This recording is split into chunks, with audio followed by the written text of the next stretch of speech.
This is your daily dose of all things royal. Welcome back, my gorgeous, good-looking friends. It is so obvious that PR crisis management services have been fully activated with Meghan and Harry to fully distance themselves from this Epstein scandal ever since their name showed up on this DOJ list. It really is not an accident that the media is being flooded with all of these puff pieces, whether it be stupid topics like the Markles coming out of the woodwork or just rehashing stories that have been rehashed to death over the past 8 years. A lot of it, though, is really distancing themselves from Andrew. Take, for example, this one by Radar Online, most likely coming from the Sussex camp, where it says, exclusive, ex-Prince Andrew hoped to join forces with shunned outcast Harry in desperate bid to save reputation before arrest. Listen to this concocted bullshit. Says here, disgraced ex-Prince Andrew had hoped to team up with his royally ostracized nephew, Prince Harry, in a bid to slip back into King Charles's good graces. RadarOnline.com can report. That plan came crashing down on Thursday, February the 20th, when Andrew was arrested for alleged acts of misconduct discovered in the Epstein files. The article continues by saying royal sources revealed Andrew Mountbatten Windsor believed that he and Harry share a sense of betrayal by the royal family, and the 66-year-old saw the younger prince as a potential ally in his quest for redemption. Harry's relationship with brother Prince William and father King Charles deteriorated after Harry's marriage to Meghan Markle in 2018 and their move to California 2 years later. Harry's critical 2023 memoir Spare added to the estrangement. Sources say Andrew had hoped to bond with Harry over their mutual family shunning. Andrew is feeling a lot of kinship towards Harry. In his view, they are both spares that have been terribly mistreated. A palace insider previously confessed Andrew still can't believe his own brother and family have turned on him this way, and now he sees they've done it to Harry too. In his view, that ought to bond them, even though they've never been close in the past, added the source. And I think right here is the giveaway of this distancing. Meghan is not a fan of Andrew. You think?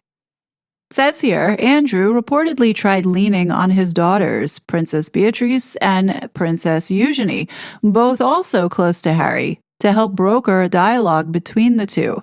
The embattled royal even floated the idea of collaborating on charitable projects or visiting Harry and Meghan in Montecito, California as a sign of good faith. The problem was, while Harry may have embraced his uncle, Meghan wanted no part of it. The issue that he's going to face is that Meghan is disgusted by him, our source said. She thinks he'll tarnish her brand and will want nothing to do with him. And what she says goes when it comes to Harry. Now, we all know that this is utter crap. And Meghan, you need to do better because we know what you're trying to do here. Andrew can't come to the United States because if he did, he'd be arrested on the spot. So do you really think Andrew was thinking about going to California to visit these two assholes in Montecito? I don't think so. Yeah, you can bet Charles is worried that more is going to come, but it's not just going to only be Andrew. It's also going to be these two idiots. Following Andrew's arrest, the rest of the royals are doing all they can to publicly distance themselves from him, with word that the king fears the Epstein scandal could threaten the entire monarchy. Insiders say Charles, 77, is worried that more is yet to come. Oh, you know it is. The king has done everything he can. He has stripped Andrew of his titles, removed him from his home, and is trying to keep Andrew out of the picture. But it is proving to be impossible, they added. Although Charles took Andrew's royal titles, he was still paying for his brother's living arrangements. King Charles hasn't completely kicked Andrew to the curb, funding Andrew's living situation at present.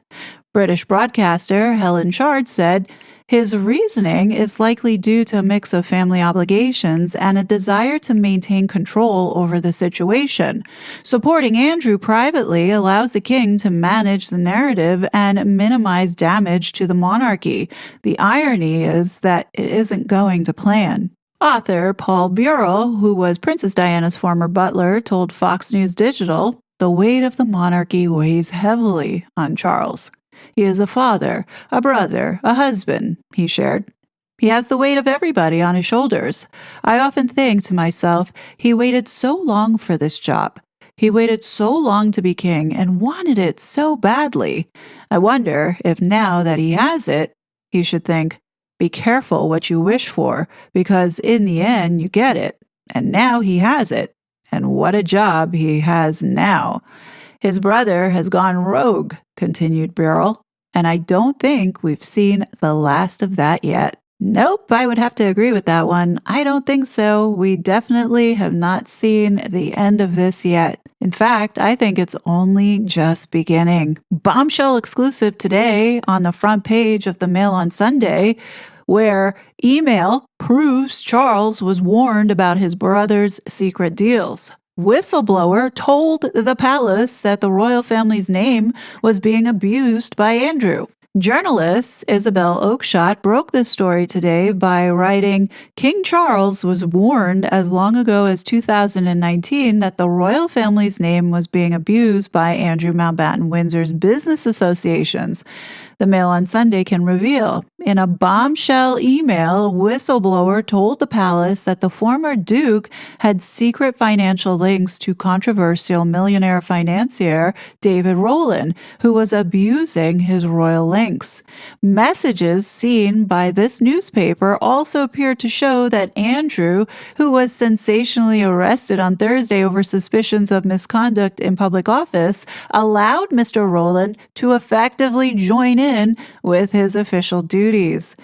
So this batch of emails that the Daily Mail was in receipt of draws King Charles further into this crisis, triggered by Andrew's links to Jeffrey Epstein and allegations he passed potentially confidential and sensitive documents to the convicted PD file.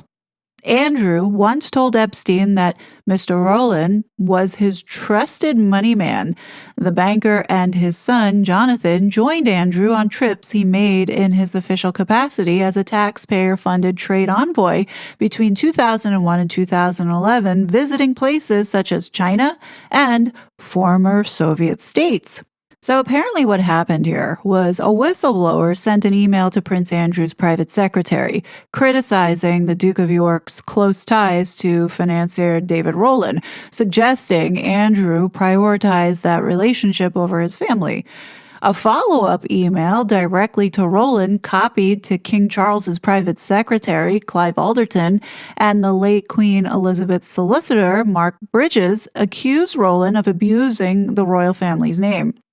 It further alleged that Rowland paid Andrew to secure a Luxembourg banking license for his firm, Bank Haveland, and included purported details of Andrew's bank accounts. These claims are part of broader revelations from the Mail on Sunday about Andrew's business dealings, including in 2011, amid scrutiny over his UK trade envoy role, sparked by a photo with 17-year-old Virginia Giuffre, Andrew informed Jonathan Rowland, David's son, that he had very supportive discussions with then Prime Minister David Cameron and Labour leader Ed Miliband at Prince William's wedding. Andrew covertly leveraged an official trade mission to facilitate a multi-million-pound oil deal to China for his associates, aiming to profit tons of money alongside Jeffrey Epstein. Over 2 decades ago, a British ambassador alerted the government that Andrew's conduct as trade envoy was harming the UK's reputation and the royal family. But hey, nobody listened. And then Andrew hosted Jonathan Rowland at a Buckingham Palace meeting with the UK's ambassador to Montenegro to advance the Rowland's business interests. The ambassador assigned government staff to assist them, and Andrew shared his itinerary for an official Montenegro trip. And finally, subsequent emails from a British diplomat in Moscow praised the palace event as a great success and linked the Rolands to the UK embassy in Belgrade, which handled Montenegro, offering further commercial support. So yeah, the optics don't look too good right now, especially if King Charles was warned and he ignored it. Yeah, I can understand why people are talking about this today, but where is that same energy for Harry and Meghan when Prince Harry has been abusing the royal family's good name for the last 8 years? I mean, let's not forget that Harry and Meghan have been running a pretty dodgy charity and aligned with some pretty dodgy people, all who are connected with Jeffrey Epstein as well. Like, why is nobody focusing on that? And let's not forget that the Department of State is going through over 300 records with a total of 2,487 pages worth of information on this ginger prince. Now, while the Department of State is the office that approves the various visas that a person can get, like diplomat status or A1, special O1 status, there shouldn't be over 300 files on this guy, if you understand what I'm trying to say here. So obviously there is something in those files that they are now combing through and hopefully will release in the month of March, which I do think will have some information on what this guy has been doing here in this country. Like I said, Harry has been involved in things that he should never have been involved with. If you've been paying attention to this channel, then you know what they are. I don't need to go through it. You can just look through the videos if you want to revisit. But in this case, the palace can't say that they did not know because our congressman had written a letter to Buckingham Palace telling them back in 2020 that Harry and Meghan were interfering with our elections, and it went on deaf ears. So if we're going to talk about a whistleblower coming forward in 2019 and warning about Andrew, we cannot ignore the times that we have been warning the palace and many people about what Harry and Meghan have been doing here that I think are far worse than what Andrew had been doing. And just so you know, it all links back to Jeffrey Epstein. And it's my opinion, but there's absolutely no way that the institution, especially Charles, didn't know what his son and his bitch wife were planning on doing when they got here to the United States. Now, until someone can refute all the data that I have provided over the past 5 years that Harry and Meghan are not a psychological operation, then I will stick to my gut instinct that the whole point of Megxit was indeed to keep Donald Trump out of office. It was all hands on deck, everybody, including the royal family, who knew about this mission that Harry and Meghan were going on. Period. And that is my gut belief, and I'm sticking to it unless somebody can prove it otherwise. And at this point in time, I haven't found anybody that could give explanations to the many things that just seem so murky and don't make any kind of sense. Today on X, I went ahead and posted up this little gentle reminder that the Department of State is going over 300 files and 2,487 pages worth of information on this guy, because I am quite shocked that nobody talked about it. One of the comments under this post caught my attention. By Lickety Split 50, they write, "So it looks like Andrew was involved in Operation Arctic Frost too." So I went ahead and looked into what Lickety Split 50 had reposted by Svetlana Lokova, and just so everybody knows, Svetlana is a Russian-born historian who moved to the UK in 1998 at age 18. She gained British citizenship while retaining her Russian one, earned degrees at Cambridge, and worked as a fellow specializing in Cold War Soviet espionage. She authored books on Soviet theft of Western secrets and handling authentic KGB files. In 2014, she attended a Cambridge academic dinner where General Michael Flynn was the guest speaker, only to be falsely labeled a Russian spy or honey trap. targeting him during the 2016-2017 Russiagate controversy by certain U.S. intelligence sources and media. So this poor innocent woman got caught up in the very beginning of this Russiagate hoax. So there is legitimacy here in the things that she's posting when it comes to this Russia hoax regarding the setup with Stefan Halper and the FBI. So in this post, she puts up the Buckingham Palace announcement of the Duke of York hosting a luncheon at Buckingham Palace for the Outward Bound Patrons Company. She writes in her post, "So the mystery appears to be solved. It's highly likely that the reason that Epstein knew Steph Halper was running anti-Trump operations for both the CIA and British intelligence, see post below, is because his friend Prince Andrew, Duke of York, told him. Andrew was deeply connected with British intelligence.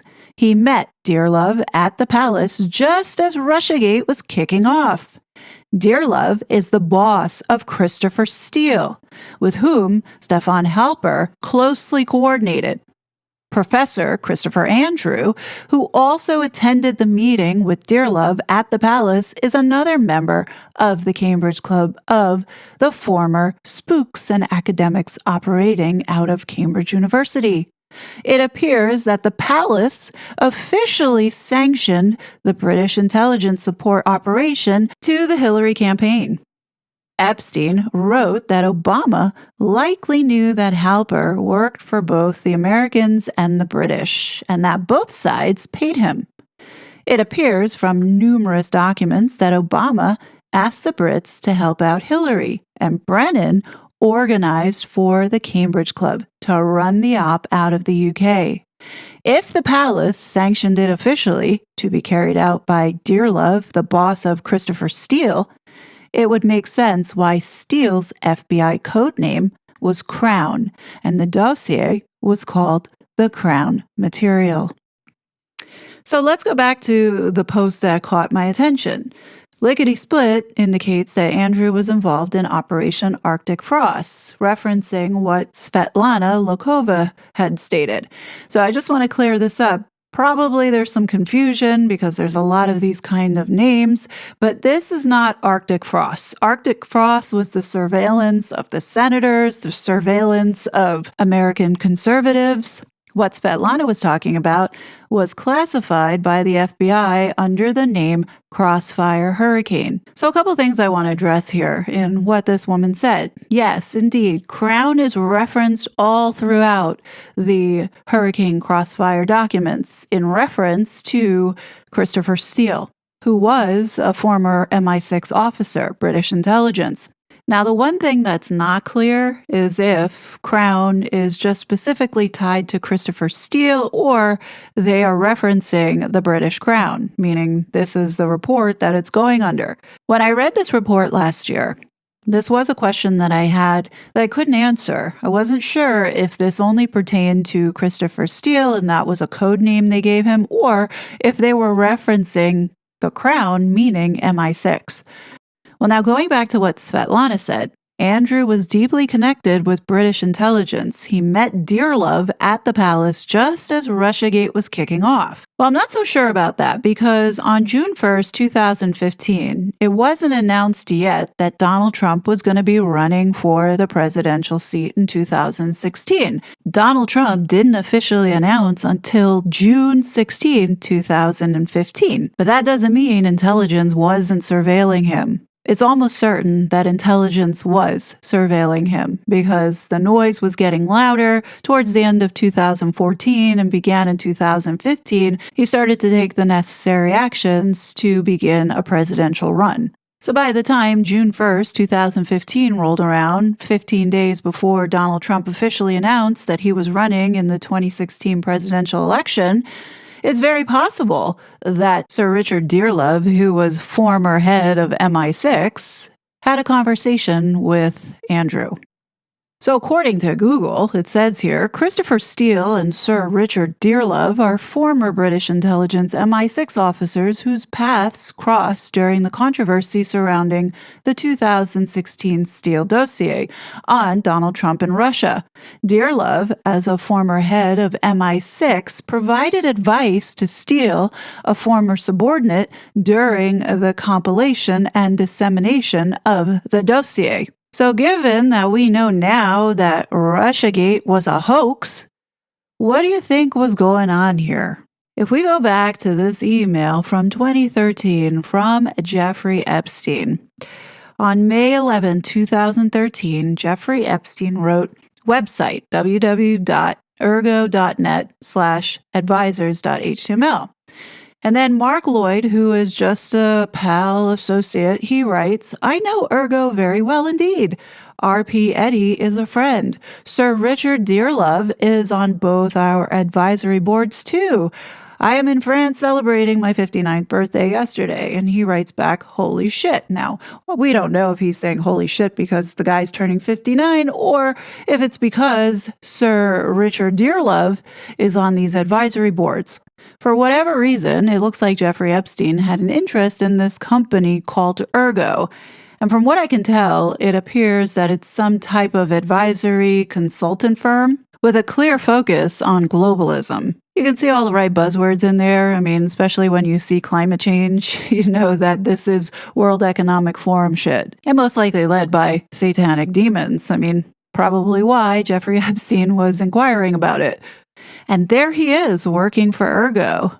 It says here, Sir Richard Dearlove, OBE, KCMG, is a former chief of the British Secret Intelligence Service, SIS MI6. During his 38-year tenure with MI6, he served in multiple international locations before managing the Washington, D.C. office and later serving as Director of Operations and Assistant Chief. He is a member of the International Advisory Board of AIG, Chairman of Ascot Underwriting, Chairman of Trustees of the Cambridge Union Society, and is currently the Master of Pembroke College, University of Cambridge. So that Washington, D.C. jumped out at me. Apparently, he was the head of the MI6 desk in Washington, D.C. So he must know quite a few people in America, I would think. Pleased to have on Secrets of Statecraft a real-life spy. Sir Richard Dearlove was the Chief of Operations of MI6 from 1996 to 1999 and was Chief of the Service from 1999 to 2004. Sir Richard, you joined SIS, which we might call MI6 for the purposes of this interview because it's better known by that name, in 1966. So they have a legit spy working at this company called Ergo. You know who else is working at this company called Ergo? That would be Bob Bauer, who is the former White House counsel to President Barack Obama. You know who else knows Bob Bauer? That would be Jeffrey Epstein. Here he is talking to Kathy Rumler, who is an attorney who was the principal deputy White House counsel and then White House counsel to President Barack Obama. She ended up joining Goldman Sachs in 2020 and had some sort of weird relationship with Jeffrey Epstein all throughout these files. In one of the emails found in the files, Kathy Rumler forwards an email from a woman by the name of Cheryl Gould, who happens to be the wife of the man that Kathy had slept with. This is what this woman wrote to Kathy Rumler that got forwarded to Epstein. Cheryl Gould writes, I certainly do hope that this time you understand the finality of your relationship with my husband. I hope now you can find true happiness without having a relationship with someone else's husband. I really hope you do. I'm not a person who likes to see other people suffer, no matter what hurts they may have caused. I'm not gleeful about your loss. Reed says he always wanted to just be friends with you, but I think he understands because of your plural behavior and the damage you have both caused to our marriage and family that can probably never be. Like, this letter gets wild. It says, I hear from many people who don't know what's gone on that you and I would be great friends. I wish I could say I hope that happens someday, but I'm the kind of woman who loves the sisterhood, not women who sleep with and fall in love with someone else's husband or significant other, no matter how willing the man is to have his ego stroked, and no matter how swept away you are by feelings of some kind of deformed mutation of love. I just don't see that kind of friendship between us in the cards. However, as I told Reed before he picked up the phone to call you, if he could urge you to suck up your hurt feelings and send me a sincere apology for participating in an arrangement that caused damage to Reed, to yourself, to me, and to our son, who has been fighting tears all weekend because of his mother's pain and because he sees the father figure he has admired his whole life as a weak man who has lied and cheated to his mother. If you can find it in your heart to ask for my forgiveness, I would want very much to forgive you and see you in a light different from the one I've seen you in for years. Perhaps you aren't aware, Reed has told me about his addiction to you before and has asked for my help to break it. He finally found the power to do it because of the depths of his misery and unwillingness to proceed through life as a dishonorable man. I hope you can find a similarly true friend who can do the same for you. I wish you well, believe it or not. Had you not jumped off the phone as quickly as you did, which I perfectly well understand, he would have told you this. Reed and I have a lot of work to do together to fix the mess you two have caused, but our love is very strong, and we will get there. I honestly don't want to add to your hurts by making you think you have destroyed our marriage on top of everything else. I can't imagine you would have rejoiced had that been the case. You haven't destroyed our bond, so no worries on that front. It must be hard for you to understand how deep our relationship is since he has not acted that way in his weak behavior with you. In fact, I think he felt he could act out with you, act as though his relationship with you was intense and real precisely because he knew I would be there for him. He is a great man with great weaknesses. That doesn't make him a monster, and I don't think you are either. Best wishes for your future, Cheryl Gold. P.S. Bob Bauer, a dear friend to me and to Reed, cares about you a great deal. He might be a good person for you to draw strength from. He has been a source of comfort and wisdom to me through this. He truly is a wonderful man, and I have no doubt he would show you great kindness. So it looks like Kathy is a little emotional over this because it's a 3:14 a.m. in the morning, and she writes Epstein by saying, I have reread this 10 times. The fact that he would permit this message to stand is dispositive. It's now 6 a.m. in the morning, and Epstein writes back, there must be more going on. Makes no sense. I did read it. And then he writes, what did Bauer say? I'll be up around 6. Yeah, what you see here is a little peek into the window of the dysfunction of these degenerates that are in the Epstein network and the Epstein class. Look how deceitful and manipulative they all are. This homewrecker working for Obama and then is cuddling up to Bob Bauer, who is connected to Dr. Strangelove of MI6, who is like a legit spy. It's very plausible that the UK was heavily involved in ensuring that in 2016 didn't happen again, especially if the Crown was a part of this from the very beginning, all the way back in 2015. And this is why now Andrew becomes the focal point. Now, we talk about Meghan being a part of this network, but what if Andrew, his daughters, Meghan, Harry, all were a part of this mission? Harry and Meghan, flat out, I don't buy Megxit for 1 second. They had a purpose coming over here with the intent to undermine our elections.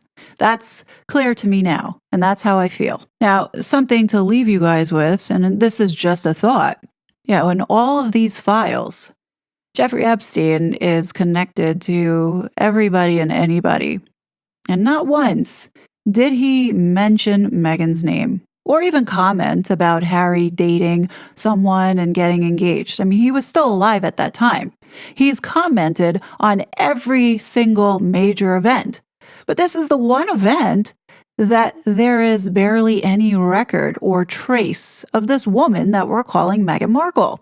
And given the fact that Jeffrey Epstein was obsessed with the royals and had his alerts set up for any type of news that would come out, it's very odd that there wasn't any type of alert talking about Meghan and Harry getting engaged or Harry dating this biracial woman. That is something that I find strange, which leads me to believe that in the 3 million files that they have held back, perhaps maybe Meghan and Harry are in there. And currently, right now, they haven't released it because there are ongoing investigations at this moment. I'm of the belief that that's why there was really nothing said about Harry and Meghan. I mean, really think about this. Back in 2018, that's all people talked about. I mean, you couldn't escape seeing this god-awful woman's face everywhere. So do I think it's strange that in over 3 million files that have been covering decades and almost every single major event has been touched upon in one way or another, that Harry and Meghan's engagement or wedding didn't make a mark anywhere?